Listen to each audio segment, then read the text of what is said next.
Okay, we will call the regular council meeting to order for January 14th, 2025. As we gather, we are reminded that the town of Bonnyville is situated on Treaty 6 land that is steeped in rich Indigenous history and is the traditional homeland and home to First Nation and Métis people today. We respect the histories, languages, and cultures of First Nation, Métis, and all First People of Canada, whose presence continues to enrich our community. Before us, we have an agenda. Are there any additions to the agenda? Yes, administration would like to add a legal item under in camera, please. Okay, so we've got a legal in camera. See. Councillor Blanchette? I'll move adoption of the agenda as amended, Madam Mayor. All right, all in favor? Carried. All right, next we have the adoption of the minutes for council meeting December 10th, 2024. Were there any changes to those minutes or any additions, changes? No. Seeing none, we'll look for a motion to approve as presented. Councillor Johnson? I'll make the motion to accept the minutes from December 10th, 2024. All in favor? Carried. Okay, we have a delegation this evening. Mr. James McDonald from the Northern Lights Library System. Good evening. Welcome. This chair that's higher up, not so low down. So I'll just ask you to use the mic. Okay. Looks Yeah, like there'll it's be a on? little green light when it's Okay. on.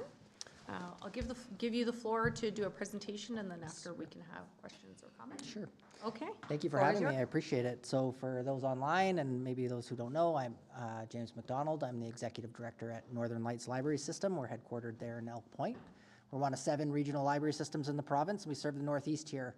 There's 60 participating municipalities, 50 public libraries in the Northeast. It's quite the partnership of intermunicipal partnership. I'm actually not sure if there's anything else quite like it. So I'll refer to this value statement. We'll start on the just the 2024 numbers here. And you're my second presentation. Actually, I did a presentation in Lac La Biche earlier today. So second presentation for the year, so it might be a little rough. We'll see how it goes. These are 2024 numbers. We're very excited to be able to get those numbers very quickly now. But these numbers are actually quite astounding. I was in Lac La Biche, and their numbers were pretty astounding, but these just blow them out of the water. So I will say that this isn't everything that we do, and you've probably heard my spiel before. So this is just a snapshot, and it is kind of impressive, the circulation type stuff that we do.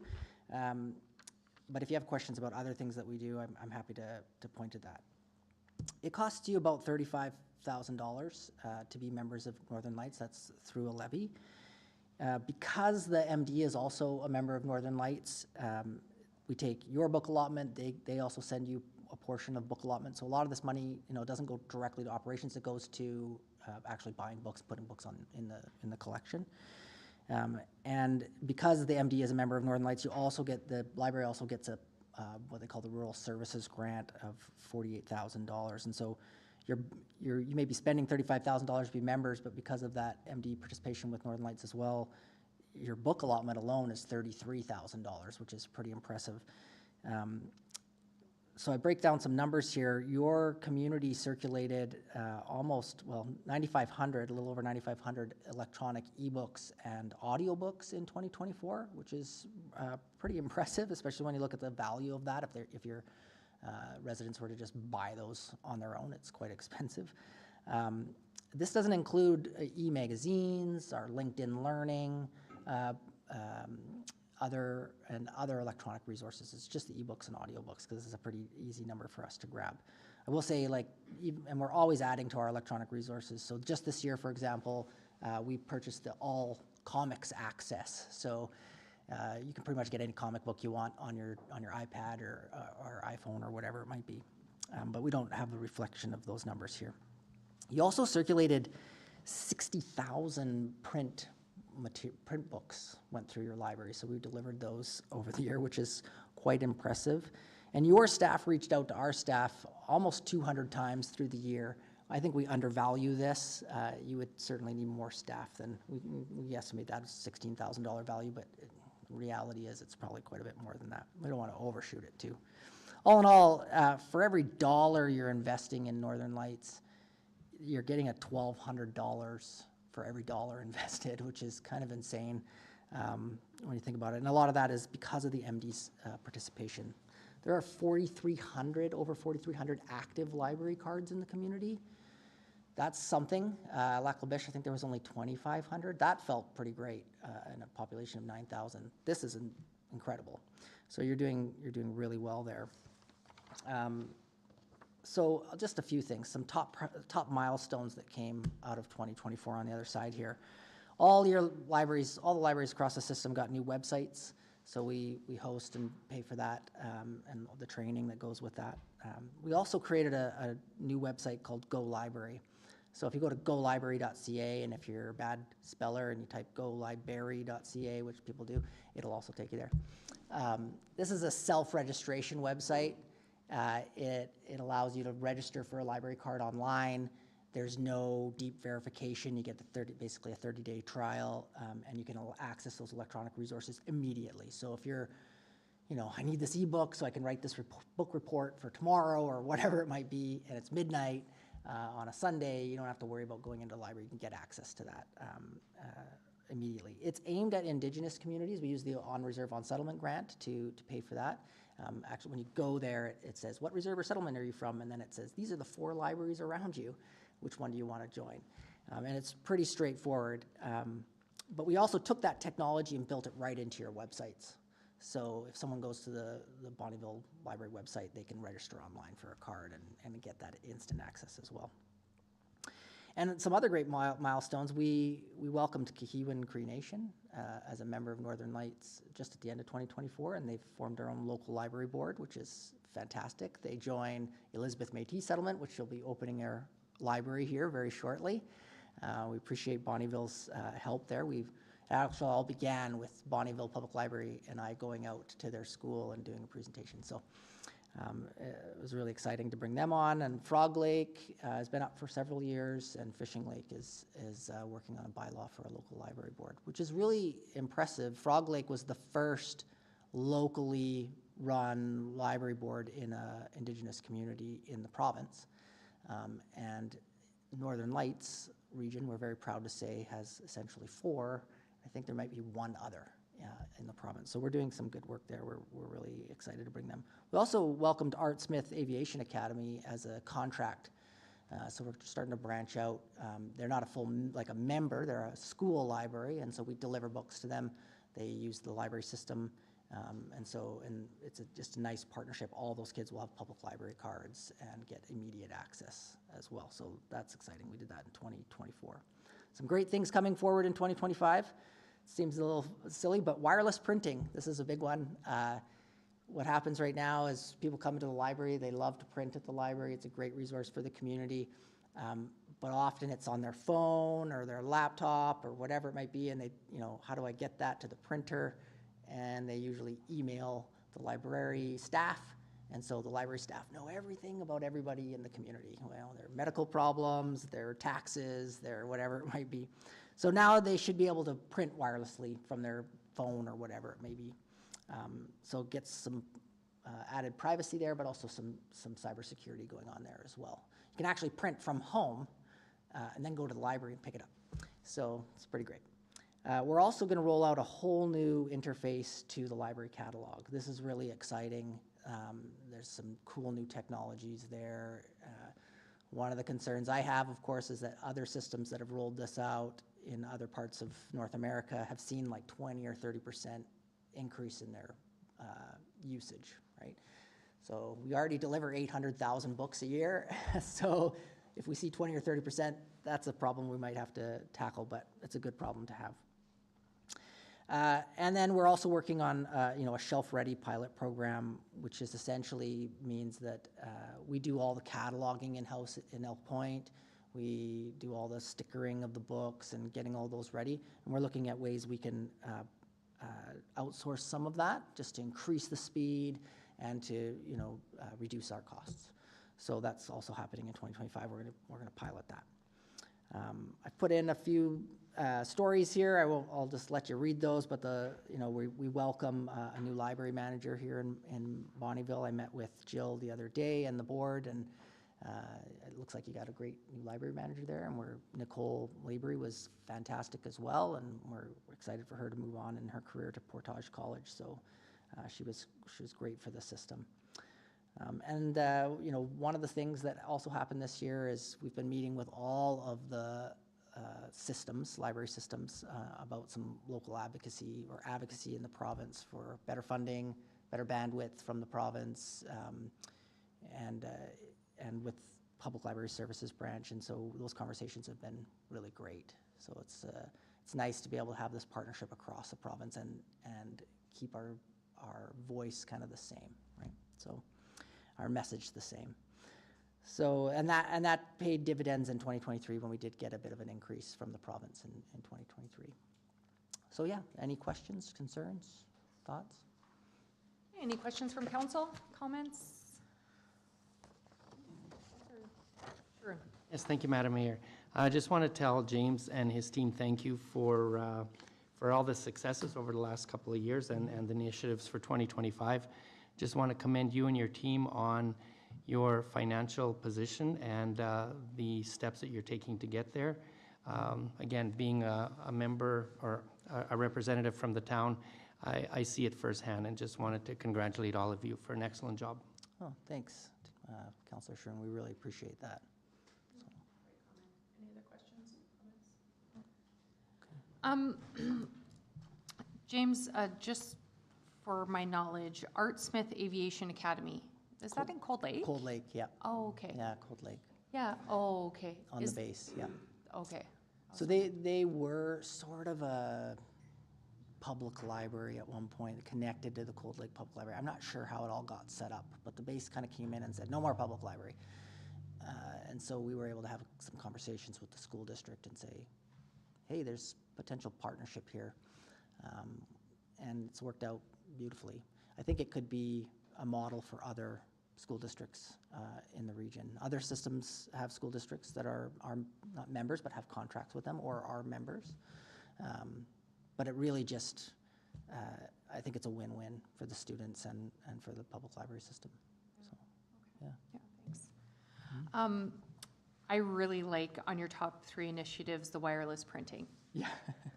It's so nice, we hear sometimes, if people don't really use the library, they don't understand the different things that the library does for our community. And printing is a huge one.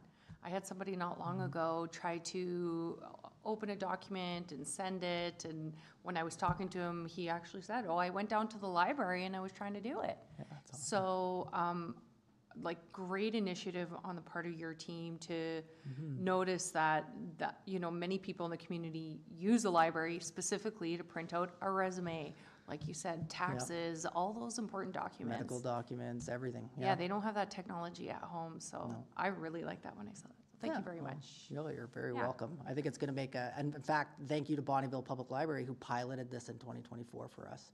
And so, we have a great partnership. You guys have great staff. Swing by and say hello to them sometime because they're wonderful. But yeah, you're exactly right. It's where do you go in town, when you need that printing done. Sometimes it's not easily done, so. Absolutely. Thank you so much for your time this evening. thank Appreciate you. the information and all the work you do. Okay. Thank you very much. See you guys. Okie dokie, where are we at? All right, we've got a couple bylaws. First one, bylaw to amend bylaw number 1569-24. Thank you, Madam Mayor. Attached is a copy of amending bylaw number 1584-25, which is a bylaw to amend the water and sewer rates for 2025. During the budget deliberations this year, administration suggested a change to the utility rates to include a 2% in the utility fees. This would increase the utility service fee from $13.67 per month to $13.94 per month, and the consumption fee from $2.75 per cubic meter to $2.81 per cubic meter. Increasing rates by 2% adds additional revenue of $105,443 to the 2025 operating budget. Utility rates were last increased in 2024 by 4%. Our recommendation is that Council provide 3 readings to bylaw number 1584-25, a bylaw to amend bylaw number 1569-24 respecting water, sanitary sewer and storm systems with the amendment to Schedule B to reflect an increase of 2% in the utility service fee and utility consumption usage fee. All right, thank you. Any questions for administration on this bylaw? Councillor Schroen? Yes, thank you, Madam Mayor. I have 3 through to administration. On 6A, item number 6 and number 8, it says there for the bulk water consumption and the sewer lagoon effluent disposal, it says that the rates will be amended from time to time. When is the last time they were amended or increased? I'd have to check the bulk water rate, I'm not sure, but I do know the sewage rate has never been increased, the sewage lagoon rate for the commercial customers, and that was at $18 per cube and $90 per drop-off. And the MD sewage rates were increased last year, about June month. Okay, thank you, and that was my other question. What about the town MD? Oh, that was another one. The town MD for the subdivisions west of Bonnyville and in the little industrial area, that's what you're talking about, the MD?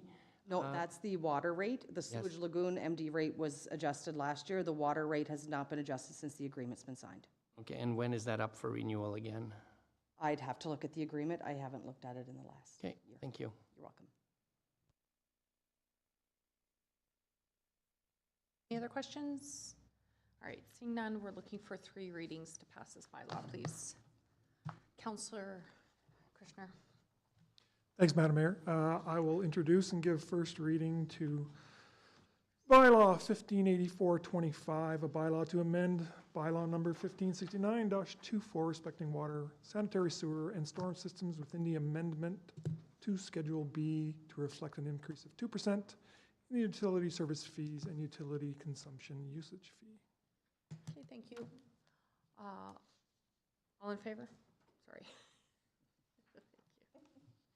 Okay, looking for a motion for second reading, please. Councillor Blanchette. I will move second reading to bylaw number 1584-25. All right, all in favor? Carried. And then a motion to proceed to third reading, please. Councillor Johnson. I'll make the motion to proceed to third reading for bylaw 1584-25. Thank you. All in favor? Carried. And a motion for third and final reading. Councillor Schroen. I will move the third and final reading of bylaw number 1584-25. Thank you. All in favor? Okay, that bylaw is passed. All right, next we have a bylaw to amend the garbage bylaw. Thank you, Madam Mayor. Attached is amending bylaw number 1586-25. This is a bylaw to amend the garbage rates for 2025. As with the utility rates, the approved 2025 interim operating budget reflected a 2% increase to residential garbage rates.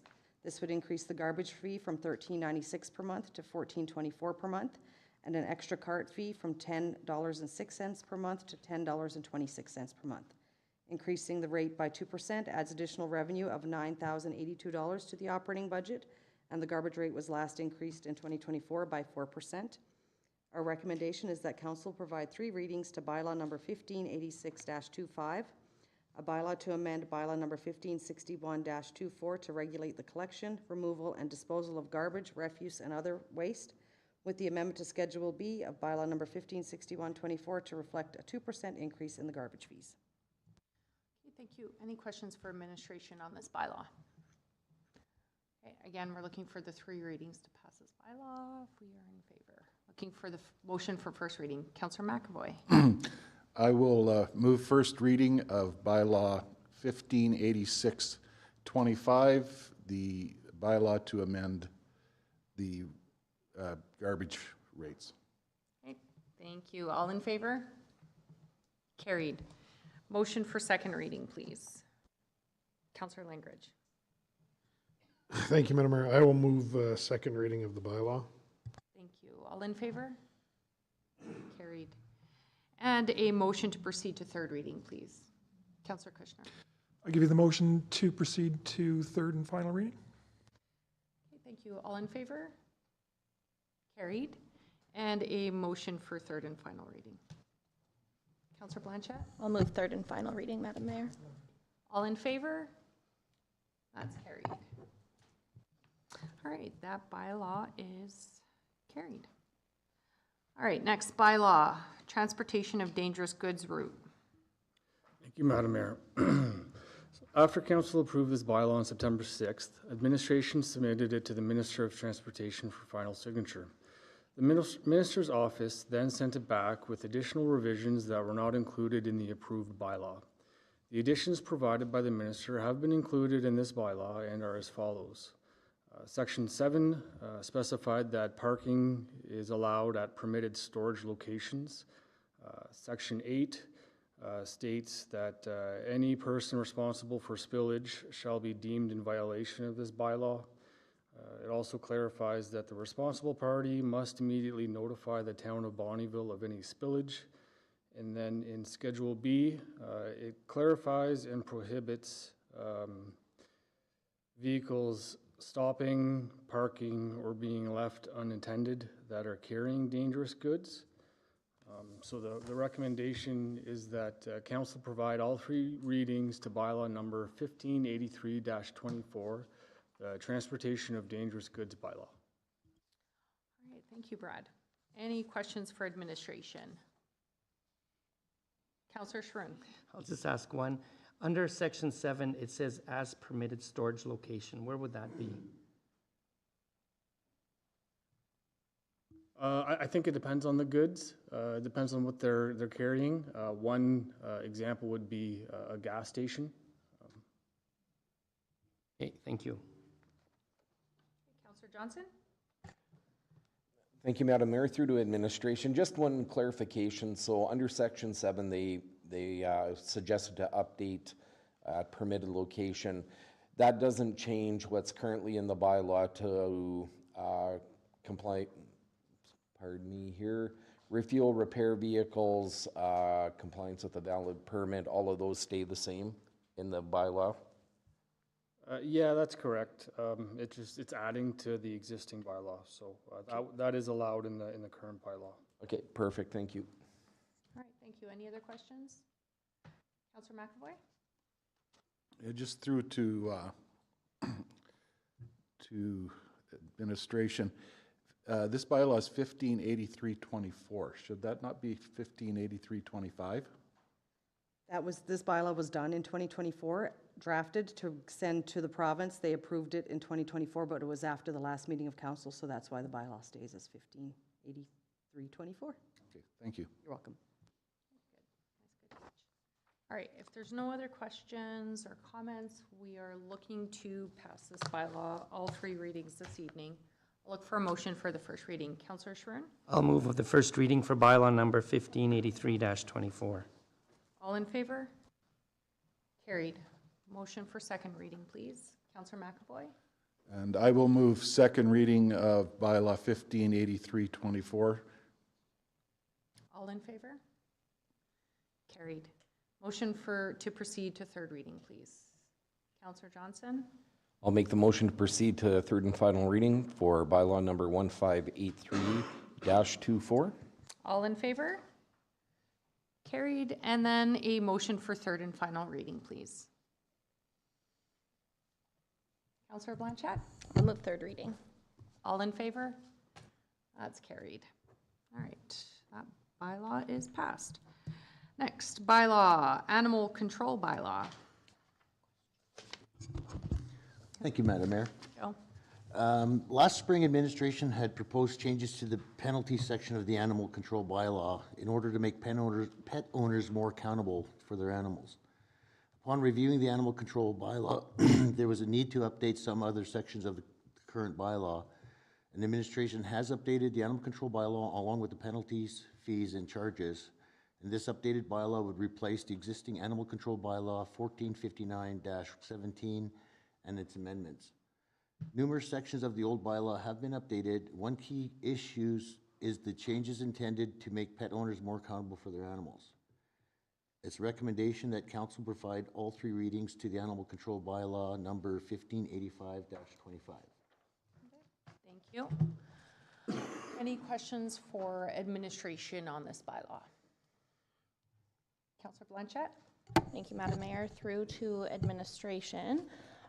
Just for the benefit of those perhaps watching at home, can you maybe give like a brief overview of the changes that you made? I know that we talked about like lifetime pet licensing and things Yeah. like that. Some of the big changes were the penalties were increased, and we've also made it a one-time licensing fee for both cats and dogs. We've also changed some of our restricted animals and alternative animals. Excellent, thank you. And I guess worth pointing out, it's a secondary outcome of these changes will hopefully be, we'll be able to alleviate some of the pressure on our shelter. Yeah, that's all from me. Thank you. Councillor Sharon? Just a question through to administration. So under number 26, alternative animals, so it says no person shall keep or have any of the following on premises in town unless that person has a license from the CAO. So then now we'll be able to have poultry, bees, pigeons, or rabbits with, and what criteria will they have to follow to get the permit from the CAO to have these animals on site? Basically, we would do it like a development permit, like what we did with the bees section at one time, a few years back. So we researched, made sure that the province, the provincial regulations were carried and covered. Good, excellent. Councillor Kushner? Thanks, Madam Mayor. Further to Councillor Sharoon's question, so, but it's under the purview of the CAO, correct? Correct. Okay, thank you. Thank you. All right, any other questions or comments? No. All right, so we're looking to pass this bylaw with all 3 readings, please. So I'll look for a motion for first reading. Councillor Blanchett? I'll move first reading to animal control bylaw number 1585-25. All in favor? Carried. Motion for second reading, please. Councillor Langridge. I will move second reading, Madam Mayor. Thank you. All in favor? Carried. Motion to proceed to third reading, please. Councillor Kushner. Thanks, Madam Mayor. I'll make the motion to proceed to third and final reading. All in favor? And a motion for third and final reading. Councillor Sharon. I will move bylaw number 1585-25 for the third reading. Thank you. All in favor? All right, that bylaw has been passed. Okay, so we're moving on to finance. You will note we have a new, we're calling it a financial report. The reporting is still the same. We're just presenting it a different way. We had been combining all the reports into one motion anyway, so Renee had done a good job of putting this all in one report. So I'll let you take it away, Renee. Maybe give us some high level, anything that you want to point out on some of these reports. So this is the monthly financial report for November, and it does include the bank reconciliation statement, which shows our bank balance at $22,413,133 at the end of November. The operating budget variance report, which provides council with variances on the operating budget. The capital budget variance report, which provides variances on the capital budget, and then as well a capital project listing to date on what has been purchased within the capital budget. And we ask that council accept this report as presented. Thank you. Any questions for administration on any of these reports as they are presented? No? All right, seeing none, we will look for a motion to approve or accept. Councillor Johnson? I'll make the motion that we accept November 2024 financial reports as presented. Thank you. All in favor? Those are carried. Okay, next. Appointment of Deputy Mayor. Councillor David Sharon. Yeah. First, I want to thank Councillor Johnson for all the hard work. The last term, it was quite busy and you supported me a lot and I do appreciate it, so thank you. Let you pass on that torch. David,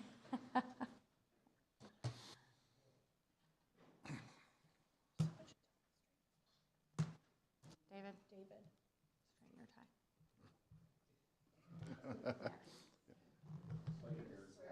Yeah.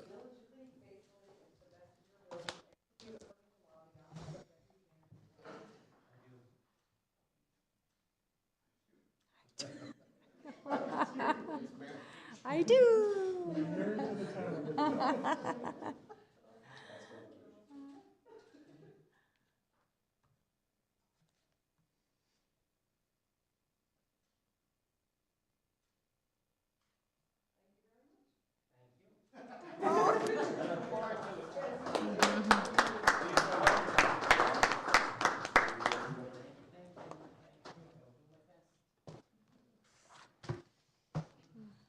it professional. All right, good job. Welcome.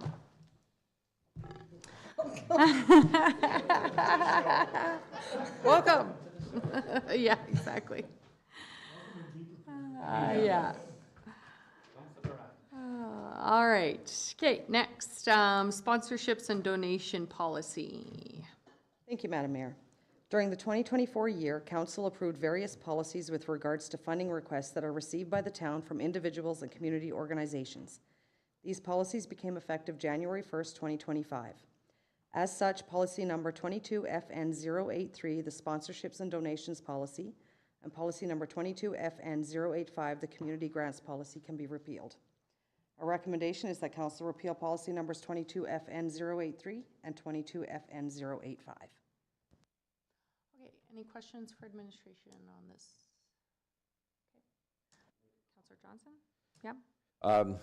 A lot of hard work went in by administration to get the new policy in place. I just want to thank them for that. I know it was a lot of work, and it gives a good benchmark for us to move forward. So thank you very much for all that hard work, guys. Okay, we're looking for a decision, motion to repeal these policies. Councillor McAvoy. I will move that we repeal policy 22FN083 and policy 22FN085, the community grants policy and the sponsorship and donation policy. All right, all in favor? And that's carried. Okay, next, request for waiver of property taxes. Thank you, Madam Mayor. Attached is an email from the property owners of Unit 110, 4407 45th Avenue, requesting that the property taxes be waived. The reasoning for this request is due to the property being uninhabitable, as there is a BRFA evacuation order for the property because of the leaking tri-can well in the area. They are requesting taxes be waived from January 20th, 2024 until the tri-can well is fully remediated. Currently, the work with regard to remediating this well remains ongoing and no definite end date is known. Also, the BRFA evacuation order is still in place for this property. The MGA includes section 347.1 with regards to canceling, reducing, refunding, or deferring taxes.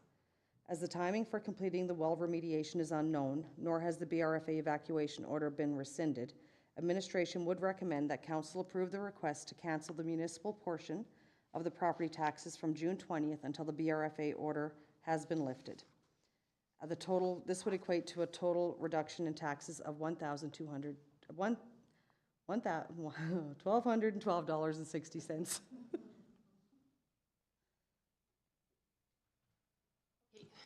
Thank you.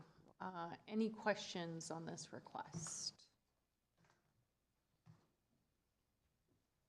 Councillor Shurin? Yes, I just have one, Madam Mayor, through to administration. I have no issues with giving them the rebate at all.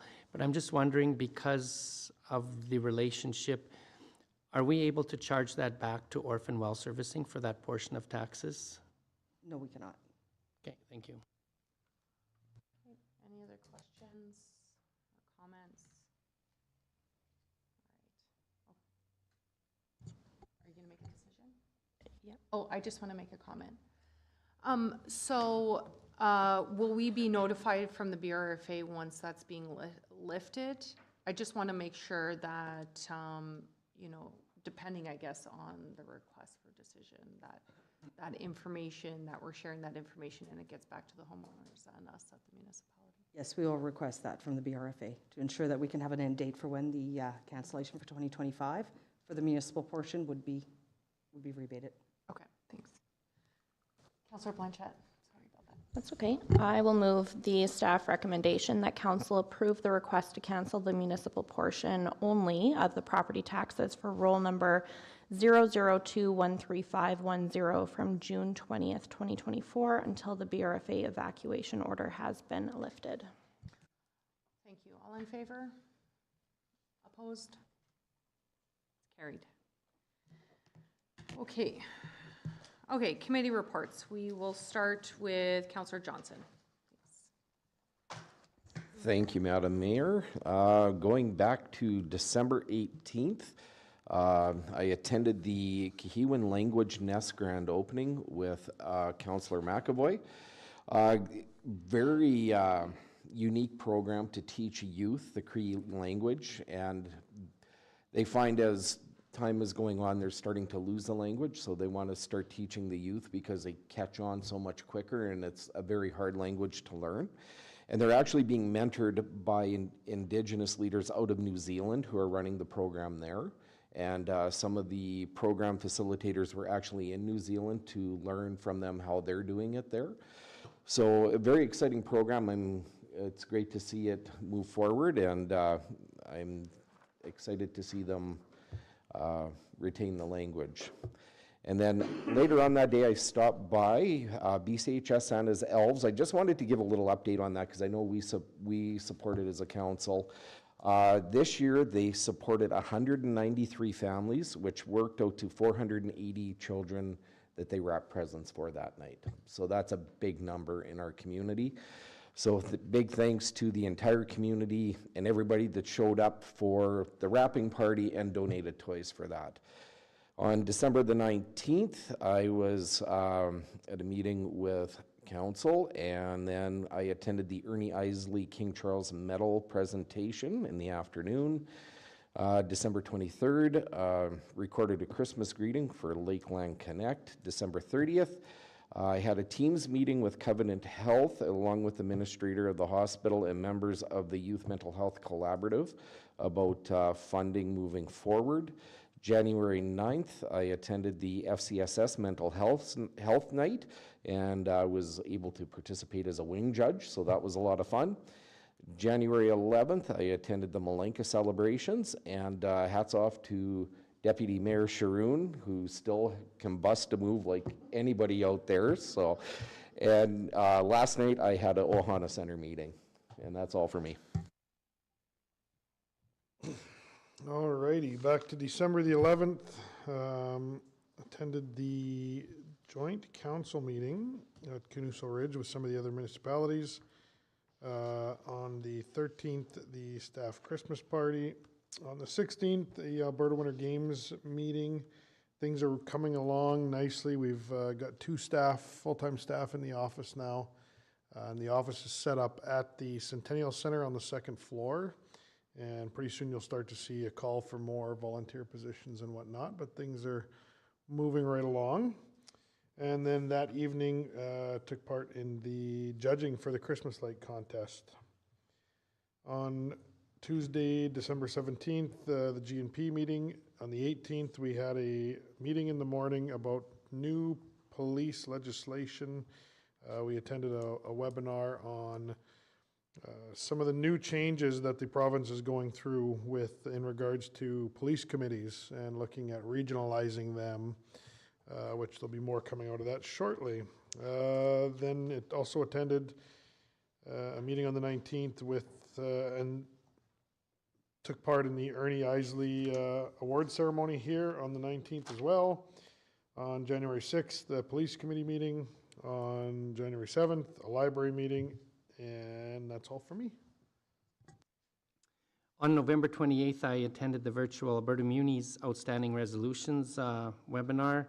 29th, the SPCA Disco Inferno fundraiser. The 30th, Santa Claus Parade.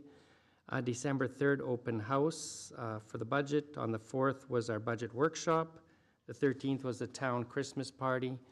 The 17th was our governance and priorities. On the 18th was Lakeland Lodge and Housing Foundation. On the 19th, our CAO recruitment meeting. On the 20th, I attended the Bonnie Lodge Christmas luncheon. Thank you to Buds and Blooms for the lovely centerpieces and for one of our local breweries who supplied every senior with 2 little bottles of spirits, and everybody was quite happy with that. On January 5th, I attended a virtual recorded Alberta Care meeting. On the 13th, yesterday, Naming Committee, and last night, Ag Society. And just to let everybody know, on January 30th at 7 p.m. at the rodeo grounds is our AGM, so everybody's welcome to attend. And that's it. Okay, thank you. All right, December 11th, also attended the dinner that the MD hosted this year for our municipal catch-up with City of Cold Lake, Town of Glendon. I'm really enjoying this new tradition that Cold Lake started a couple years ago. I think it's a really great idea. It's not often that you get 4 municipalities around one table, so always a good evening. December 13th, I attended through NAGO a meeting with administration. It was an update on the Highway 28 project. We talked about having quarterly reports from his office in regards to where they are on that project. So they're going to be doing that quarterly. And then we talked about, they mentioned something about the twinning between Bonnyville and Cold Lake. And initially they said they were going to do it, and now they're saying most likely it will not happen just because the traffic count does not warrant twinning. They said they need 10,000 vehicles in order to justify twinning a highway. And we just don't have 10,000 vehicles that are driving on that highway a day. However, Mayor Copeland did point out that they shouldn't be looking at the traffic count, they should be looking at the revenue that a lot of those oil companies bring to the province. But anyways, December 14th had the Filipino Christmas party. That's always a blast. That community is just growing and growing in the town of Bonnyville and surrounding areas. So I think it's, I really enjoy going out and supporting the Filipino community. December 19th, we had a BRFA meeting. December 19th, also attended the presentation of the King Charles Award to Ernie Isley. And then December 30th, attended the meeting with the Mental Health Collaborative and Covenant Health. I might have missed a few things, but that's it for now. Okay, December 11th, I had an FCSS Association Finance Committee meeting. December 13th, Town Christmas Party. December 14th, the Filipino-Canadian Christmas celebration. December 16th, I also participated as a judge for the Christmas decorating contest. December 17th, I had a meeting with the Executive Director for the FCSS Association, followed by a Governance and Priorities Committee meeting. December 18th, Christmas gathering for Lakeland Lodge and Housing Foundation. December 19th, the award presentation for Ernie Isley, followed by the FCSS board staff Christmas gathering. January 7th, library board meeting. January 8th, Bonnyville Wellness Coalition meeting. January 9th, along with, as Councillor Johnson mentioned, board members were invited to attend the men's mental health program with FCSS, which has been very successful and well attended over the last few months, with several more upcoming events planned. And I think it's really cool how it's been strategically planned that men tend to connect shoulder to shoulder, whereas women connect face to face. So they have activities planned where men can connect over an activity. So very good. January 11th, also attended Malanca. January 13th, I had an FCSS Association Communications Committee meeting, followed by a naming committee meeting. And that's everything for me. Okay, it was extremely busy in December. I'll probably miss some of the stuff, but I'll catch the highlights.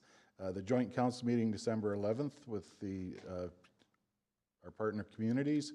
The 12th, I had the opportunity to serve dinner at the Bonnyville Friendship annual Christmas community dinner, and that went well, and it was well attended. The staff Christmas party on the 13th, GMP on the 17th. I did have the opportunity to join Byron with the Language Nest grand opening, and that was very impressive, and I'm looking forward to seeing successes out there with that. I think it'll be very good for the community, their community as well as ours.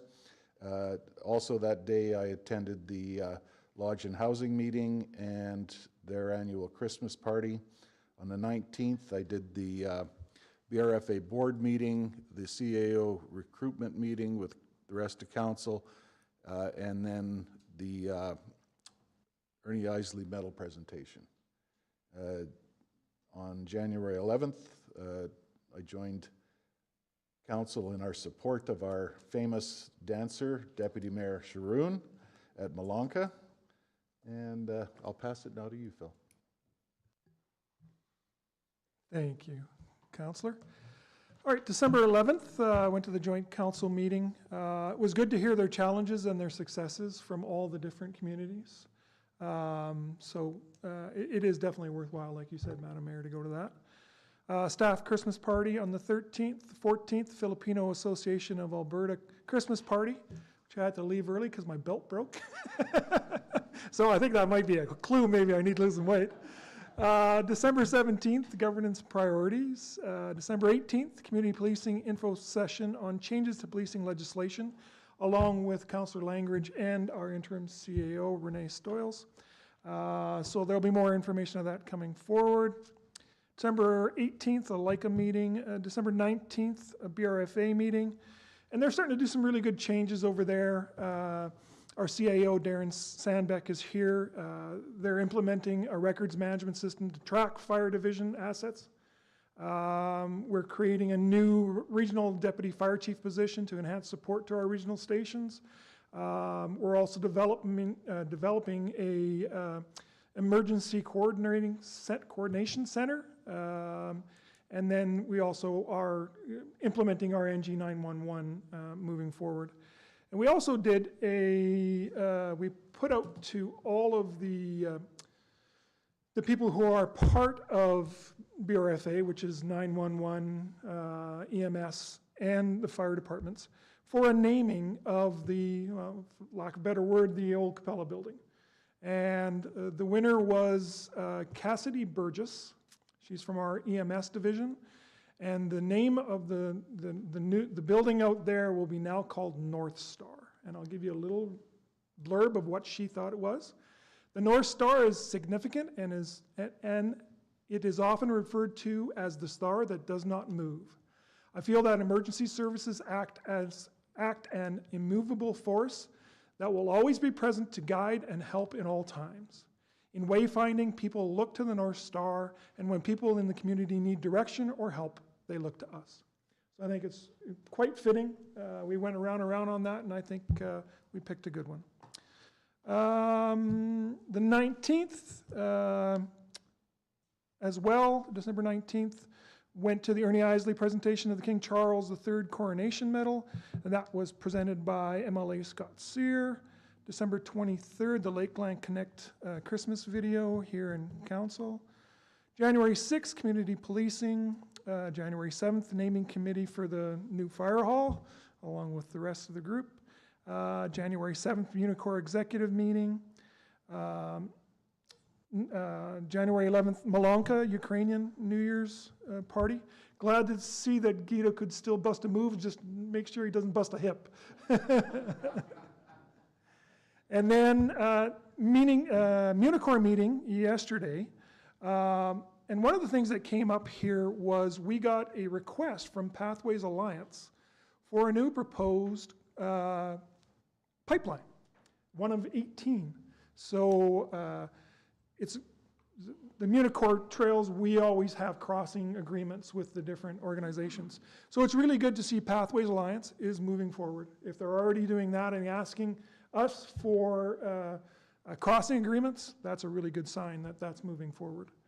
And then the naming committee, and that's all for me. Wow, thanks for the great news.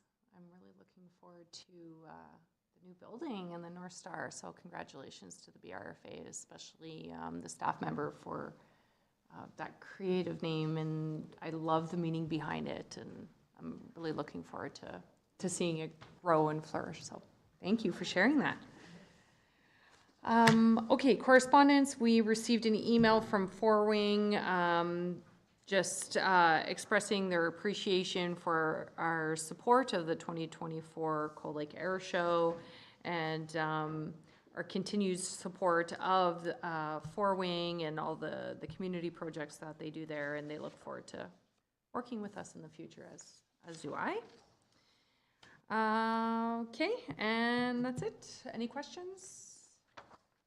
No? All right, couple items in camera. If I can get a motion, please. Councillor Kushner. I'll make that